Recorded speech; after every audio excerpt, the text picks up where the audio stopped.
Thank you for tuning in to Wednesday Inspirational Book Lounge. I'm your host, Anna Murby. Today we welcome back Pastor Hubert Carl as he reads to us the well-known Green Leaf in Drought Time, a harrowing missionary story of a family who gave up everything to do pioneering missions work in inland China. Enjoy the show. Green Leaf in Drought by Isabel Kuhn, published by China Inland Mission, 1959. Read by Hubert Carl. Chapter 2. When Heat Comes. Arthur was right about the Lord raising up friends. The next day a bright young face smiled upon them, and two bronze Mongol ones. It was Ben, a graduate of Grace Bible Institute of Hangzhou, who had come to the wild far parts of his country as a home missionary. Only 18 or 19 years old, Ben was devoted to the Lord, and eagerly sought the white missionary for counsel and fellowship. He was staying in premises beyond theirs with a Mongol teacher who had taught the previous missionaries. His Mongol wife, Sengel, was all smiles and willing to serve Mrs. Matthews, as she had the other missionary wife. We can imagine Arthur's joy at being able to start again with his study of Mongolian. He had had a year of it already in Langchao, and Wilda's happiness at having someone to share in the labors of primitive housekeeping.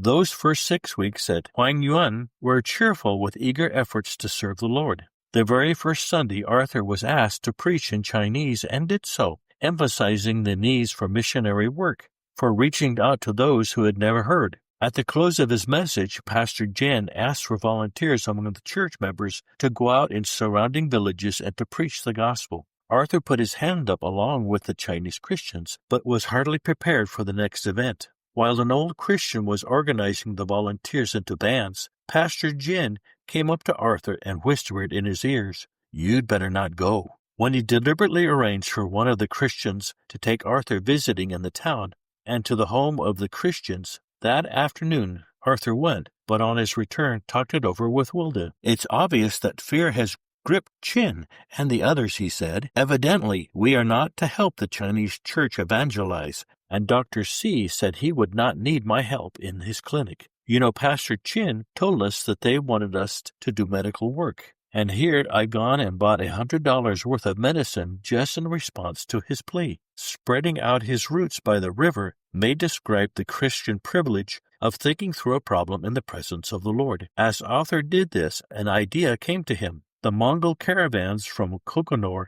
passed by the outside of the city wall where there were some home. Why not try to rent one of these and set up a sort of caravan rest house? Mongols needed a safe place to leave their animals and pots while they went into the town to find purchasers for their wool, also while they were buying the loads for their return journey, barley flour, cloth, iron pots, and such. Maybe Pastor Jin would know of a suitable place. So Arthur approached him. "Yes," pondered the pastor, "that might be a good idea." And he knew of a Christian who owned a good-sized house right on the road. It had a large upper room over a courtyard big enough to accommodate camels. Would Pastor Matthews care to go and see it? Indeed he would, and so the two set out. The house was found, and it was suitable. Moreover, the owner was willing to rent. It was a happy missionary who hurried home to his wife that night. "We got it," he cried out. "It is a very suitable, though of course it must be cleaned up and put into shape, and I'm going to have it whitewashed and then gospel posters in Tibetan, Arabic, and Chinese plastered on the walls. Their bright colors would decorate as well as instruct. I'm going to have a reading table with literature in all these languages, for more than Mongols will come in. And now I know why I have been led to bring all the medicine. We will have a clinic, and they will get help for body as well as soul." From then on, every day they spent in fixing up the Mongol Gospel Inn. He put in a board floor, had a medicine cabinet made, and a big bed. Hopes ran high. One day he saw a Mongol boy talk to him and found out that he, Arthur, was understood. The lad took him to his tent, pitched out on the fields outside the city wall, and introduced him to his mother. In the meanwhile, two other young Chinese home missionaries had joined Ben. There was Timothy and John, and their bright faith was a blessing and stimulus to the Matthews family. Wilda, too, was going out visiting with the wife of the Pastor Jin. Little did she guess that her loving words and smiles those days were to be the only direct ministry she was to have among them. But it was enough to show the women and girls of Hangwan that the white woman in their midst was there to love them. Hudson Taylor used to say, "There is a mighty power in contact. They are not clean, and sometimes we are tempted to draw our skirts together. But I believe there is no blessing when it is the case. There is much power in drawing near to people, and there is a wonderful power in touching people." A poor woman in Chengdu, when she heard of a certain missionary's death, said, "What a loss to us! She used to take hold of my hand and comfort me so." If you put your hand on the shoulder of a man, there is power in it. There is something in contact. It is a real power we may use for God. Those were the days of the touch of the hand, the loving concern of the eyes, the simple testimony of the voice. They would not be forgotten later when the government forbade it. December 8th, 1950, was the date set to open the Mongol Gospel Inn. The day before, a small boy came running to Arthur. "Chinese! A Chinese troop has taken over our inn. They've moved in." You can imagine Arthur's feelings as he hurried to the spot, and sure enough, the girls and young men of a propaganda troop had spread themselves throughout his new rooms. He could not turn them out, but indignantly protested, "You have no right here. It is I who have paid the rent. I paid for the cupboard, and for the bed, and everything else. What right have you to come and help yourself to it?" But the days of a just hearing were ended. It would have been wiser to have said nothing. The Chinese troop did not remain in the inn. Following Arthur's debacle with them, just the day before the place was to be opened, Pastor Jin himself came to Arthur and requested him not to go to the inn again. "We Chinese will take care of it," he said rather awkwardly. On December 9th, a policeman entered the mission compound and strode up to their kitchen, calling for Timothy. When the latter appeared, he was roundly scolded for not having registered when he arrived in Hangtuan. And then the officer of the law announced that no one in this compound is allowed to do any village work without our permission, and the white people are forbidden everything. They may not have meetings outside of this compound, and may not give out tracts, may not dispense medicine. All their activities must be confined to within these walls. And then he left. You can imagine what a staggering blow it was to Arthur and Wilda. In fact, it was the fourth slap in the face, one right after the other. The first blow when Arthur was told he was not to help with the medical work. The second, when he was not to evangelize in the villages outside the city wall. The third, when the Chinese pastor himself asked him not to go to the Mongol inn, which he had prepared with such labor and expense. And now the fourth, confined to the compound. What was there inside these walls to do? It just seems as if every time they tried to engage in any Christian service,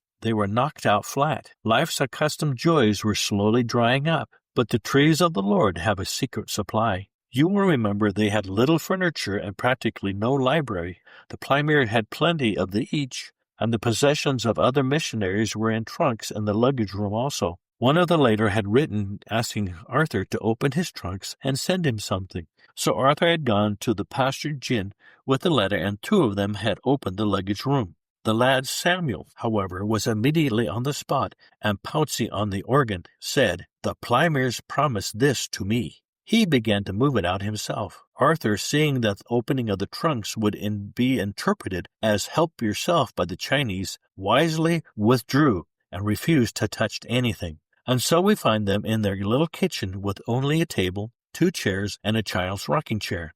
In the corner they had put a locked trunk. Wilda covered it with a traveling rug, and this became their prayer nook. Down on their knees before the Lord, they spread out their frustrations to Him whom they loved. They also spread out their bitter disappointment. To Arthur especially, it was hard to see the door to the Mongols close. "And shall not see when heat comes, but her leaf shall be green." Comforted by the Lord, they rose from their knees to see what could yet be salvaged from their Mongol dream. Arthur talked it over with Pastor Jin and decided to make the now-equipped building a base for outward work by the Chinese church. After all, it did not matter who did the work as long as the gospel was preached. And here were 3 young Chinese home missionaries looking for an open door. "I would just stipulate," said Arthur, "that Ben, Timothy, and John be allowed to use it as their base too." The 3 Chinese boy missionaries were finding it difficult also. They were from a more civilized down-country province, which fact was easy to detect by their accent. Anything strange caused suspicion in those days, so the 3 lads felt a bit like foreigners too. More and more they sought fellowship and encouragement from Arthur and Wilda.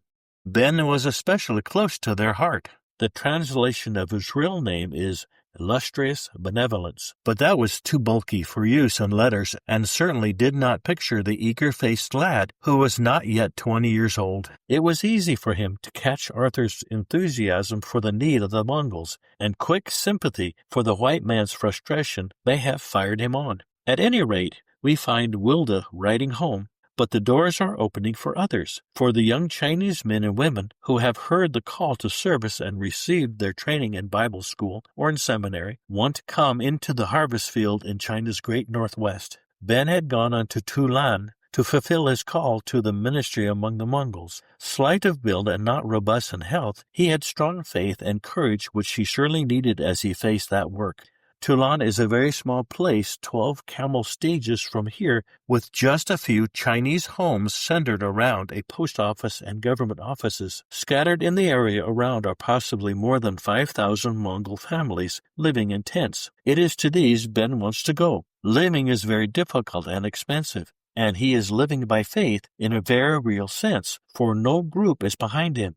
He hopes to make a living by cutting hair. Mr. W., a Christian shoemaker from this church, has gone to Tulan to be a witness there. I am sure you will remember these two men as they seek to spread the light under such circumstances. Ben did not last in Tulan. His story is an epic for Chinese church history of faith, suffering, and apparent frustration. Before the end of the year, he was back in the tender arms of Arthur and Wilda Matthews, who, smarting from their own disappointments, knew how to comfort him with the comfort which they themselves had received from God. And shall not see when heat comes, but her leaf shall be green. In a little while we hear that Ben, whose toes had been badly frozen on his return truck ride, was looking forward to the spring and another campaign to Talan, this time knowing what he would face. Her leaf shall be green. For a young Chinese home missionary, as well as experienced foreign ones, the secret source of life and comfort had not failed.